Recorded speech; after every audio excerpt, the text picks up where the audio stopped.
This is Rick with Cybersecurity and IT Professional Podcast, where industry leaders share their insights. And it is 6 questions in 9 minutes because hackers never sleep. So let's get to it.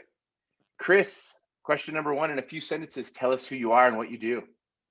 Yeah, so I'm Chris Johnson. I work with a security group called MSP Ignite. It's a peer group for MSP professionals working on their security maturity. So it's like saying subreddit, I guess. It's a sub inside the sub. So basically, I help other MSPs that are working on their security maturity. Nice. Can I ask real quick? This is a side question. I'm sorry, but how'd you get into that? How'd you get into that group? How'd you get into this work? Side questions. Wow. I know, So I'm throwing you for a loop. I'm a big advocate for peer groups. I believe that when you're part of a peer group, you have a level of accountability that the industry doesn't really hold us to as MSPs per se. And I'm not saying that to downplay the industry, just saying that there's more accountability there. And so with that, I was asked about a year and a half ago, having kind of exited the MSP space, sold my company, and I got asked by the guy that had run my peer groups, Steve Alexander. He said, Chris, he's like, I've got an MSP that's really struggling to sell security. Would you get on a peer group call with us and just kind of hear what he's got? And what it came down to, and you hear the saying all the time, you got to eat your own dog food. I don't like that. I know we're not dogs, so why eat dog food? So let's drink our own champagne. So that's what I walked through. I said, how many of these 20 plus things that you want to put in front of your clients are you actually doing? And it ended up being, of the 20 or so, he was doing 4 internally. And I'm like, that's the part that's got to change. You do 15, 16 of these, maybe it becomes really credible and relevant to your clients. That's a phenomenal extra question. So thank you for that. Question number 2, officially, what's the best thing about being a cyber professional? Well, I think one of the best things about being a cyber professional is we're in a world that's in our faces all the time. So it's not when you sit down at the Thanksgiving table and family goes, "What do you do?" It's like, "Hey, do you watch the news?" That's, I think, a really cool conversation starter. It's like, "Hey, I get to follow what the FBI is doing, or CISA, or some of these things that are really happening around us." But it's kind of this like dark. No one really looks at it. So I just find it really exciting to be able to say I'm part of the group, sort of the blue team, if you will, that's saying, how do we counter what's happening out there? All the red team folks are mad that you said blue team, but that's okay. Fair Question enough. number 3. I hear from other industry leaders that cybersecurity is a top concern. What does that actually mean to you? So I think it's kind of a misnomer. I think it's like the buzzword of today. If what's in our faces is tied to cybersecurity, then someone's talking about it, someone's making money on it. I did a podcast that was, are the insurance companies in cahoots with the threat actors? And I started laughing. I'm like, you're going to need to explain that, because I'm pretty sure that that's not exactly what's happening. But I think the bottom line is, I think that I don't even know how to say this. It's like cybersecurity is top of mind because security should be top of mind. And the problem is, we go back 4 or 5 years and the amount of money that was being spent hasn't really changed to today, even though we say we're going to. But I think the vehicles to address security have changed. We've got better, more sophisticated tools, and they're not as complicated to set up or implement, which means I think it's top of mind, not just because of what's happening on the threat side, but because the tools are becoming more sophisticated to address it.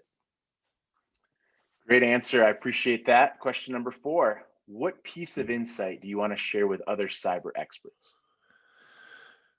The insight that I would have is that we're all in this together. And I think the number one thing that we can do together with those that we're trying to help keep safe is really a culture shift and an education process that I think is still in its infancy. So, how would that culture shift look for you? Like, if you could drive that culture shift, what would it look for? What would it look So, like? so the best example I can give is I recently was a part of an assessment done for an organization that is heavily regulated both from the finance side and the healthcare side.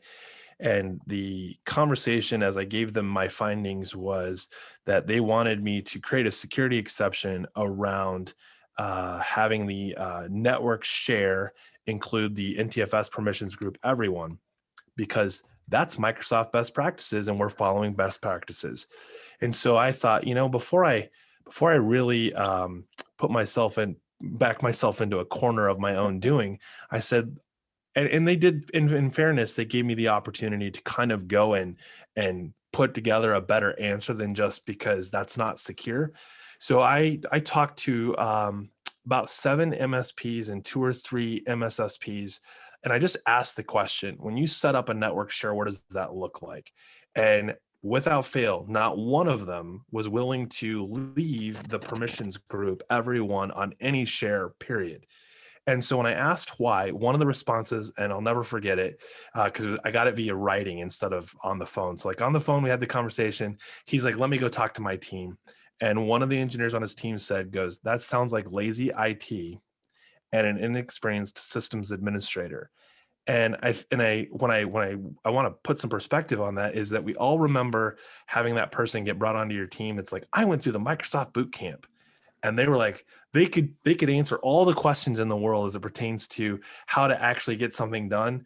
But when you're sitting there looking over their shoulder, you're like, hold on, time out. You realize you can right click on desktop and you can get to that same place in 2 clicks instead of like 15 clicks.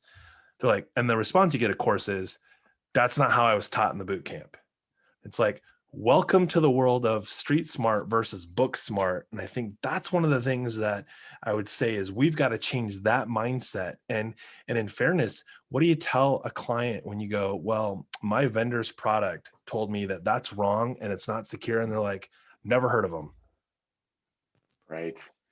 That's a very, very good story. I can't, I have to laugh just because I've bumped into some IR hunters and stuff that you watch them do it and you're like, well, you got to the final outcome, but it took you 15 more minutes than it took me. So Right. yeah, street smart versus book smart is definitely a good point. So question number 5, Chris, what other successful cyber professionals like yourself do you think would need some acknowledgement and should be on my podcast? I would say Lewis Quinn. I'm drawing a blank on the name of his company right now, but he is in that kind of MSSP space, helps sort of in that security operations center. I would say really anybody that has a passion for helping other companies, that's who I would list out. So my friends over at Onshore Security, I mean, that's just their passion. Stel Balavanis, he actually, when I went really hardcore into security, he hired me and was kind of my mentor into really establishing, like, Chris, how would you do this if you were doing cybersecurity leadership? How would you help my company be successful there? And along the way, he kind of help steer me in the different directions. So he's probably top of mind when I think about security, just because of their approach and mindset, and really being more peer driven, not so much vendor. Like I think about the vendors, like I think about like Ryan Weeks from Datto, like strong CISO, great concept, really understands this stuff, and just passionate about helping other people. And then last, I would probably say Craig Taylor with Cyberhoot. And of course, I could just go on all day long and list people that I know that in the industry, right? But these are people that I work very closely with on a regular basis. So, they're close. They keep them close to vest, right? Because I know that when I need help with something, they're going to be on my call list for helping educate a customer or educate even a peer that's like really struggling with it. Nice. Those are great names, and we'll definitely chat. Last question, fun question. What is your favorite piece of retro technology that makes you smile? So this is gonna sound strange, and it's kind of I actually was kind of going back and forth on this. I really wanted to be like the Game Boy because that was like the growing up years, but really that's not retro enough for me. I'm gonna say retro technology is the light bright. Um, I love it, it. it's analog. I mean, there's nothing. It's nothing. It's not even really. I mean, when we say technology, it's like saying the Industrial Revolution is the beginning of the technology age, right? Or that's where we started to get serious about it, or like the beginning of the computer. No, so it would have to be the light bright.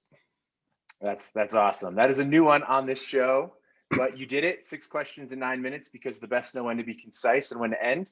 Chris, it was epic having you on. Make sure everyone that you check out our episodes and insights from our cybersecurity and IT professional podcast. My name is Rick Mishka. Stay awesome, my friends.